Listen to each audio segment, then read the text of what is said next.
নারীদের তিনটি ভুলের কারণে নামাজ কবুল হয় না, তাদের সারা জীবনের নামাজ বরবাদ হয়ে যায়।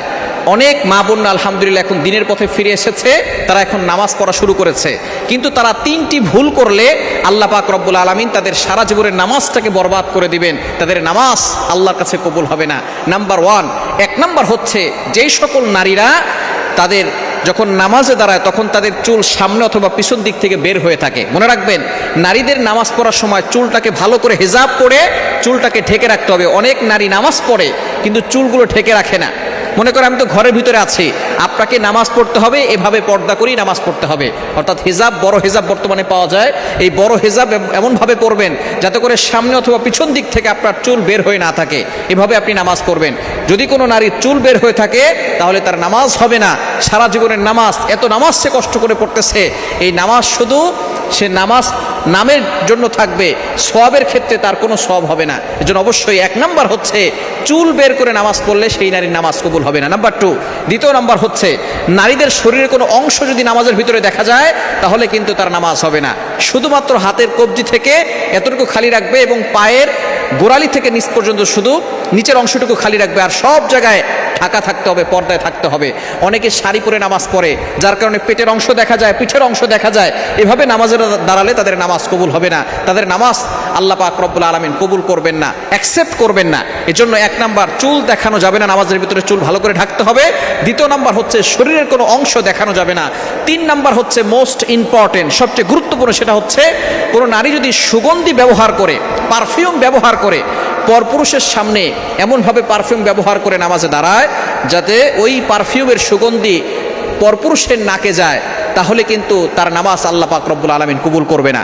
আপনি ঘরের ভিতরে, কোনো নারী যদি ঘরের ভিতরে পারফিউম ব্যবহার করে, আতর ব্যবহার করে, ঘরের ভিতরে তার স্বামীর জন্য সেটা করতে পারবে, কিন্তু বাহিরে সে পরপুরুষকে তার দিকে আকৃষ্ট করার জন্য যদি সে সুগন্ধি ব্যবহার করে, কোনো পারফিউম ব্যবহার করে, তাহলে আল্লাহ পাক রব্বুল আলামিন তার নামাজ, রোজা যা করেছে এই সব কিছু বরবাদ করে দিবেন। এজন্য অবশ্যই নারীরা সুগন্ধি ব্যবহার করতে পারবে শুধুমাত্র ঘরে, যাতে করে কোনো পরপুরুষের নাকে না যায়। একমাত্র স্বামীর জন্য সে পারফিউম ব্যবহার করবে, সুগন্ধি ব্যবহার করবে। কিন্তু অনেক নারী আছে সুগন্ধি ব্যবহার করে মসজিদে নামাজ পড়তে যায়।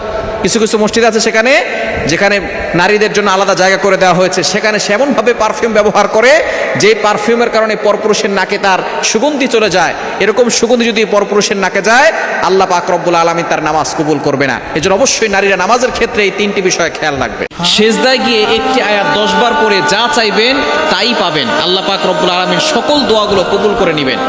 এই সেজদায় গিয়ে, বিশেষ করে ফজর নামাজ, ফরজ নামাজের পরে সেখানে সেজদায় গিয়ে আপনি কোরআনের কোনো আয়াত পড়তে পারবেন না। এই আয়াতগুলো আপনি পড়বেন নফল নামাজে, বিশেষ করে তাহাজ্জুদের সময়। এই সময় দোয়া করলে আল্লাহ তাআলা দোয়াটা কবুল করে থাকেন।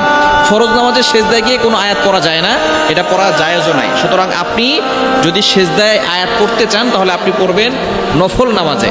নফল নামাজ অথবা তাহাজ্জুদের সময় আপনি নামাজ পড়তে পারেন। এটা সুন্নতও বলা যায়, নফলও বলা যায়। সুন্নতের নিয়ত করলে হবে, নফলের নিয়ত করলে হবে, কোনো সমস্যা নাই।